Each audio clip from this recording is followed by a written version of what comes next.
Music with no melody is rare. Well, there have been talking blues and things like concertos for drums. But right now, all around us, and so compelling you never miss the fact there's no melody, is a music that is all beat, strong beat, and talk. It's rap music, and it sounds like this. Once upon a time not long ago, everybody had on their radio. And then a fella came on with a groovy noise to put the wiggle in the women, men, girls, and boys. The word got around about... That's the Sugar Hill Gang, whose records have sold millions of copies. The audience for rap music is really growing, and its use has broadened beyond mere entertainment. Here with a report on this new phenomenon is Steve Fox. Steve? Hugh, even though rap music has been discovered by everybody from advertisers to educators to politicians, many people know it because of one of the year's best-selling records. Blondie's Rapture was a hit around the nation, telling a story with music and rhymes in syncopation. Flash is fast, flash is cool, Francois, c'est pas, flash ain't no do, and you don't stop, shoot shot, go out to the parking lot, and you get in your car and drive real far. And what rap does is like it removes the middleman, because it could be anybody doing it, and it's like direct communication, and that's what like music is. Music is essentially a beat. Rap, pure, be pure. When you have that beat, that's what really is catching people, and then you're telling a story on top of that. It becomes very personal. Rap is personal, personal poetry. It's sexy, energetic music. Music from the streets, heard on the streets, with the advent of portable record and tape players. Rap music began in Harlem and the South Bronx on playgrounds like this one, where people would gather to spin records and then recite their own lyrics, their raps, over the instrumental sections. Now, one of those rappers is 22-year-old Curtis Blow. Yeah, come on now. Brakes on the bus, brakes on the car. The Breaks was Curtis Blow's biggest hit, selling 680,000 copies last year and hitting the top of the rhythm and blues sales charts. Break it up, break it up, break it up. Curtis Blow learned how to rap on the streets. He learned how to construct his raps and how to control his crowds as a college student. Come on, you know the song. I learned it in speech. The greatest orators of all time use crowd response. Somebody scream! Breakdown! Rising young rappers like Curtis Blow may be the newest stars of pop music, but the origins of rap date back hundreds of years. Break it up, break it up, breakdown! Went out on the front porch walking around. Stories in rhyme have traditionally been common among the black poor in the Deep South. Face, comb his head, next thing he want to do, slip in my bed.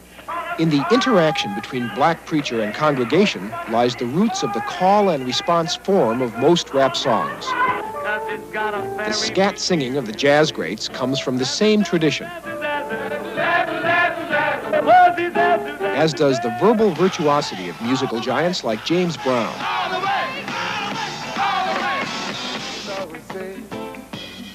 Rap's Caribbean counterpart can be found in the reggae rhythms and rhymes of Jamaica. People, what we need to do is to understand each other. The art of rapping was brought to the radio in the 1950s by disc jockeys like Jocko Henderson. We used to say things like, E to the yock.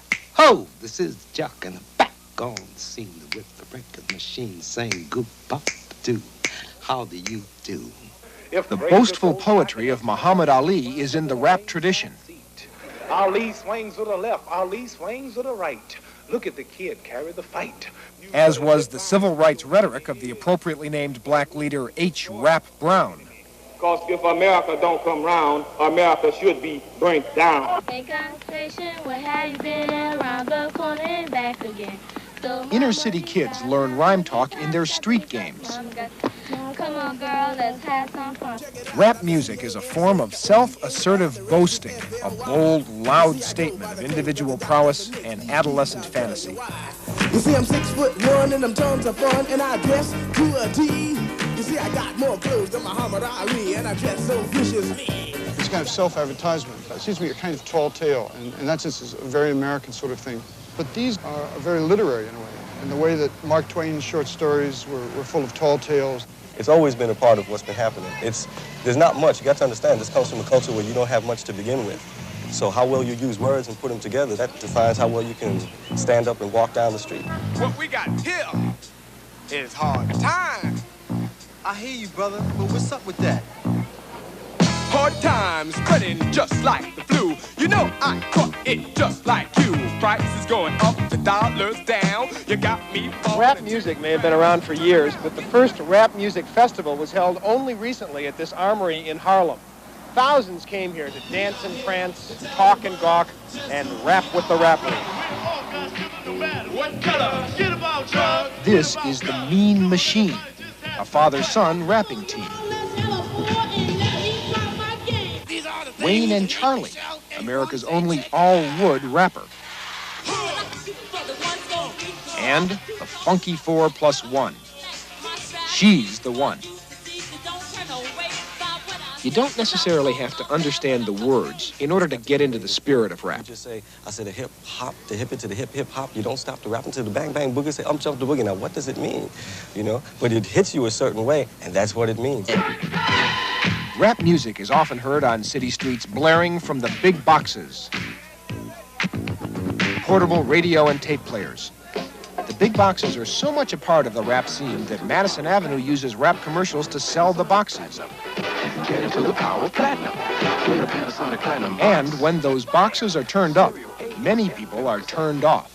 People have traditionally been offended by noise, or what they perceive of as noise.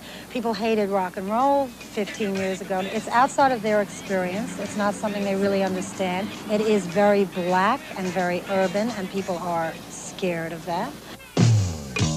In stores like this one in Harlem, rap music sells hundreds of thousands of records, and hits like those produced by the Sugar Hill record label sell millions. Showdown, the latest Sugar Hill release, pits the gang against the Furious Five in verbal combat. F-U-R-I-O-U-S with the Furious Five, and we're the rest. If you want to get down, just help me shout. Say, turn it out! Turn it out!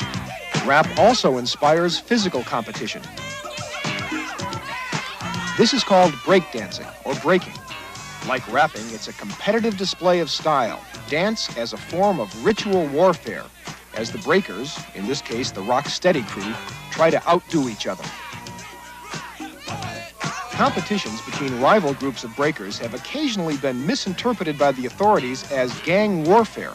It was in January in 1980. We got a call it was a riot in progress at a subway station. They sent my people there. They came back with about 37 youths. And in interviewing the kids, we found the word we were rocking coming up an awful lot. We wanted to find out what kind of a riot was going on. We found out in the long run that it was a dance competition, and we started some of the kids dancing at that time in the police station. I said a hip hop, the hip hop. Because young kids have shown the ability to memorize complex raps that last up to 16 minutes, rap is being brought into classrooms as a teaching tool in Philadelphia, New York, and Washington, D.C. These students are generally, many of them, not turned on to learning. And I think that they see themselves as very successful, which can only breed something good. I'm the best in the world, you could bet on that. I'm the middleweight. One-time rapping DJ Jocko Henderson has developed an educational program using rap. Rap can be used to teach history. For example, the Declaration of Independence is the right to stand on your own. The country wants to walk instead of crawl, make decisions all alone. America is about to be born, you see. The persuasive power of rap has even been utilized to motivate voters in the Boston area. Rap has its satirists as well. This preppy rap was seen recently on Tom Snyder's Tomorrow Show. I live on the Upper East Side in a townhouse with a staff. I got a live-in maid, a butler and valet who lays out my clothes and draws a bath. Even English hard rock groups like The Clash are beginning to add rap songs to their act. Well, it's not a black music phenomenon. We've had records that have been #1 in countries throughout the world where there is no black folks. Okay, there's nothing but white folks in Poland and South America, Europe. Come on, everybody, participate. Rap is likely to influence popular music for years to come. It has tremendous staying power because it lets ordinary people express ideas they care about in language they can relate to, put to music they can dance to. Not everyone can sing, but anyone can rap. Rock on, don't stop.